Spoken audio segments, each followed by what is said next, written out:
So it is Friday now at San Diego Comic-Con. We've joined up with Dustin from the Movie Couple. Wendy's off working as always. Oh yeah, she's off, what is it? She's off doing like a podcast and then she's off to Hall H. Busy girl, but we are busy as well. Kind of doing what we couldn't do yesterday, so we've moved it to Friday. But Friday might be a short day. Yeah, because we're gonna be doing this, we're gonna do some activations, and then of course, we gotta get in line to get some wristbands. Hall H, back there, behind us. We've got to get in line for that now, which is right now it's like 11 a.m. on Friday. We got to get in line for Saturday, 6 p.m. And that's going to be a long wait. So let's see what we can fit in before we're waiting in line. When did we put Green Man on? Green Man. Damn, Green Man's got some moves. So we've entered the FX activation for FX Fearless Forum. And first up, what we do in the shadows. So while we were waiting for the activation for What We Do in the Shadows, Harvey Gillen showed up, Guillermo, from What We Do in the Shadows, so we're about to take a picture with him. That's exciting. This is pretty macabre. What We Do in the Shadows, we were screaming, reacting. Oh, really? To the finale. We won't say what it was. I know. For If you haven't anybody seen it by else. now, you should probably watch But it. we were screaming when revelations were had. Yeah. And we love the show, love the characters. You are amazing. Thank you. Thank you so much for Harvey. coming out. What We Do in the Shadows, guys, watch it for sure. on FX. Thank you. Thank you. Oh, and here we go.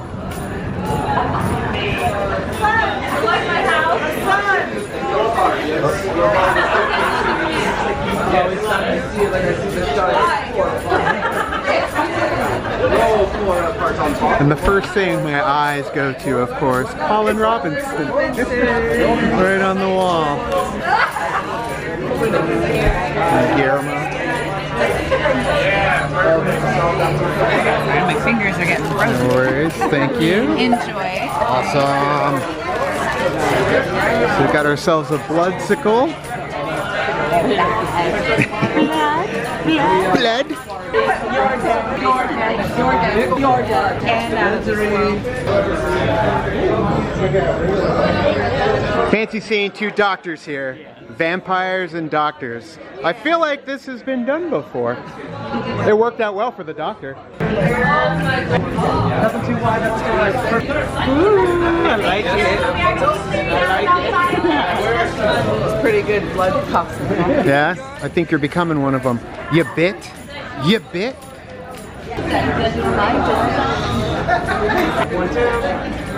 a vampire. How do you with me? I'm pretty good. But do you think I look more like Brad Pitt or Tom Cruise. Lestat, man. You got that Lestat beauty right there.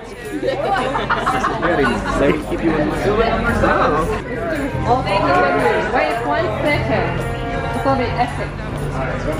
So it's awesome. I mean, What We Do in the Shadows, we already love the show, so being able to be in the essence that is the set, at least, you know, in a pop-up form, it's a lot of fun. It feels great because it's a new show to us. It's a new show to everybody. So to have it right off the bat at this intricate level of detail, to experience it, it's great.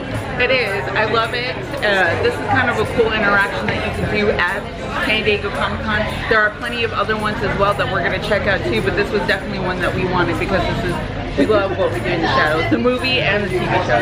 They go great together. Yeah. And I love how Always Sunny Philadelphia, their presence here at the FX activation is giving you everything you need to stay protected from the sun and the germs in the faces of our beloved characters, the gang. So after the activation for What We Do in the Shadows, we're going to check out the Borderlands Museum of Mayhem, but it's in the city.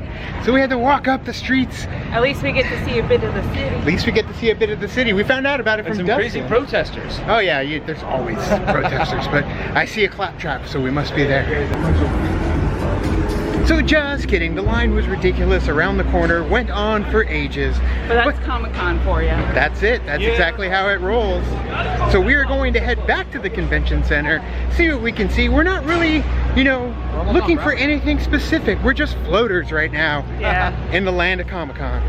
Yeah. And in passing, we've got Geek House and half of the movie couple all together meeting on the street in opposite directions. Yeah, we just bumped into each other. So hi and bye. Love you guys. So this is the craziness of the gas lamp area. Trying to get back to the convention center through all of this. So we'll see. Like Disneyland after a show ended, a parade or fireworks. Lots of people, but I love it. Yeah, so Definitely a whole different bevy of characters. Whether it's studio produced, people just out here trying to make a buck off of a hot dog, or the cosplayers wandering aimlessly through the streets. They fit in very well. yeah. He knew who I was.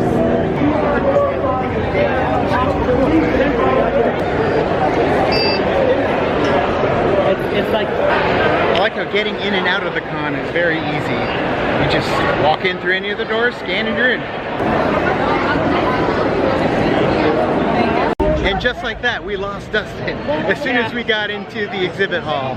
But c'est la vie, I'm sure he will be just fine. Vanessa's home now. That's me. I ever did this. This is a really, I want this in my house. I want this in my house. They are really good prints too, because sometimes you don't come across the best looking prints, but these ones have a nice glow to them. Yeah. Oh, I cannot wait for the Dark Crystal Age of Resistance. Just the purple, draped in purple, I love it. It's crazy how long SpongeBob SquarePants has been killing it. And we've got Mr. Krabs, me money! So they brought the OG Krusty Krab. Inside, I think I see a Squidward head popping up. And over here, by Mrs. Puff's boating school, they've got SpongeBob and Sandy. It's funny because over here, this guy, he's just, from the back, I thought it was just a statue, but no, it's a legitimate Silver Surfer. Roaming around with his board. I have to run. Damn, alright, there you go. There you go, Silver Surfer and Doctor Strange. So I like how Star Trek is now calling their two shows that they have the Star Trek universe for Star Trek Discovery and of course Picard coming out. And Dustin, you didn't realize there was a Picard show coming out. I knew I thought there was a show that had Picard in it, but I didn't know it was going to be a show about him. I'm kind of excited because that's what I grew up on. You know, Next Generation. That was how I got into Star Trek. And I think honestly, Next Generation is what really kind of helped Star Trek carry forward.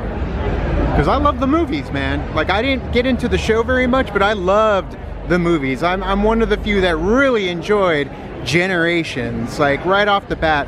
But either way, I mean, that's a novice Star Trek fan getting experience to the world, and they hit it with me. I love Picard, I love that crew. So it's funny, they've got the Avengers costumes, but clearly it's for the game. A lot of critiques on our channel during our reaction to the Avengers games, just in terms of certain costumes, also the faces, but the costumes has definitely been a talking point, especially for Captain America, which I think it's kind of a cool adaptation of it because they obviously can't take the exact costume. right, and the thing is, it's like riot gear, so maybe he's not as impenetrable as his cinematic counterpart. I still think that's like one of the suavest Doctor's outfits ever. I love it. I love Banner's outfit. Thor's looks fairly similar, but I mean, how much of it can you change? And of course, Iron Man. The only complaint I've really heard about Iron Man is really the voice. Oh, really? Yeah, Nolan North. But we'll see when eventually we play it. And I do like how all the different studios have their own little experiences that they offer to get you acquainted with their products. Obviously that was STARZ, but every single one does obviously have a line in front of it. So you will wait to experience any one of their little exhibits. So Vanessa thought it would be suiting if the Doctor herself were to figure out how to get the TARDIS back in this virtual experience, The Edge of Time. you're just gonna need this with yourself.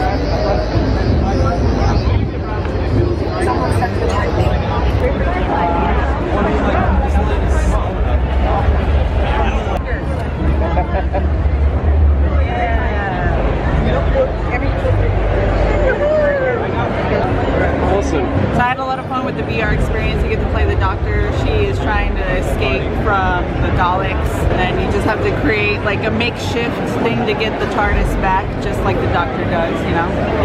So it was fun. Got to play with the screwdriver and everything. It takes John Benjamin for sandwiches. After spending a few hours hitting up the exhibit hall, we are going to the line. We are going to our Friday's end. Yes, we are going so that way we can get wristbands, so that way we can get into Hall H tomorrow. We're gonna put in the work. Yes. Put in the work to make sure we are in Hall H all day tomorrow, leading into Marvel. So it's now 7 p.m. We've been in line since 3 p.m.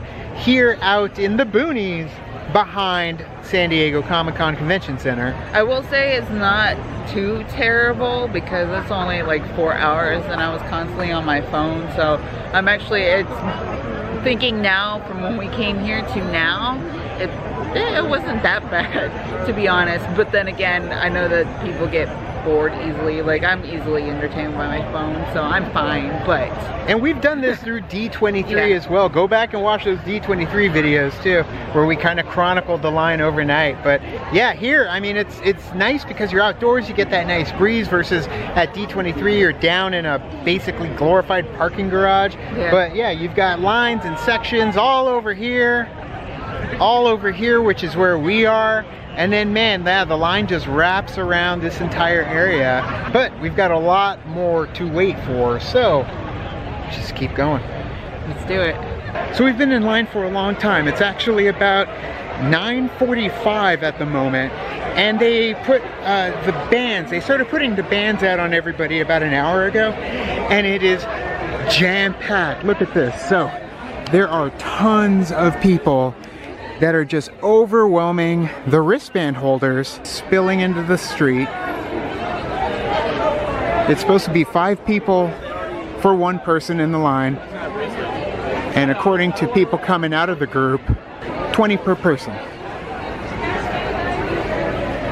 So that's at the start of handing out the wristbands. And yeah, we are way over in this part. It's just a basketball court way back there.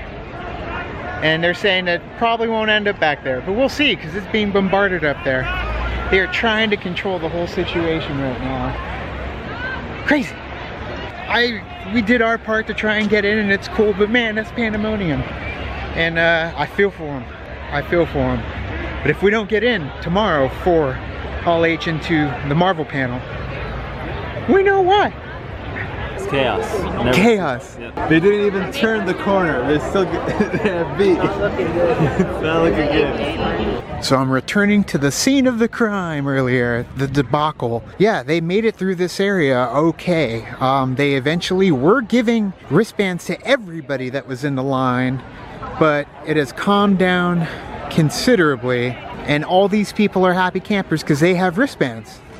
So to give you a little perspective, we were just up there with the front of the line. The wristbands are right over here with the red lights, and we are about halfway down that way.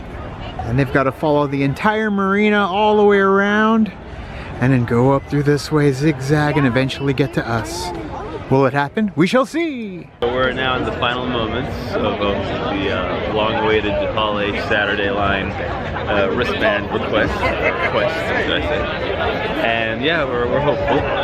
There's a slim chance, a slim glimmer of hope, but odds are we're screwed. Our line over here, our group, is very chatty with that group because they don't want anybody to jump in the line, because that means one less of us will get a wristband. There's a chance. A slim chance. But you're saying there's a chance.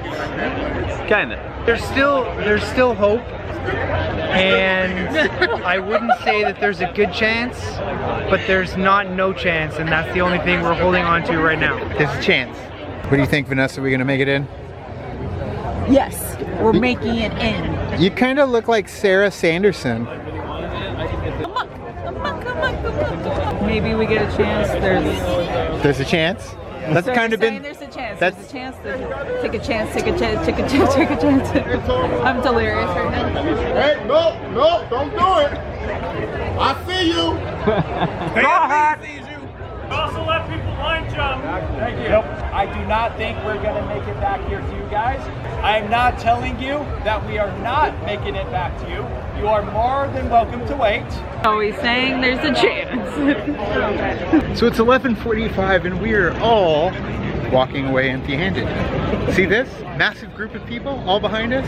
Yeah.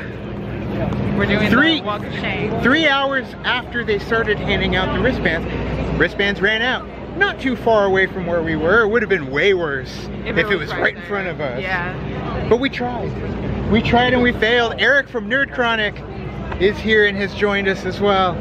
And yeah, I mean, it was fun though. I had a lot of fun. I don't feel bad, partly because I don't want myself to feel bad. Yeah, no. Because that means we get to see other stuff tomorrow.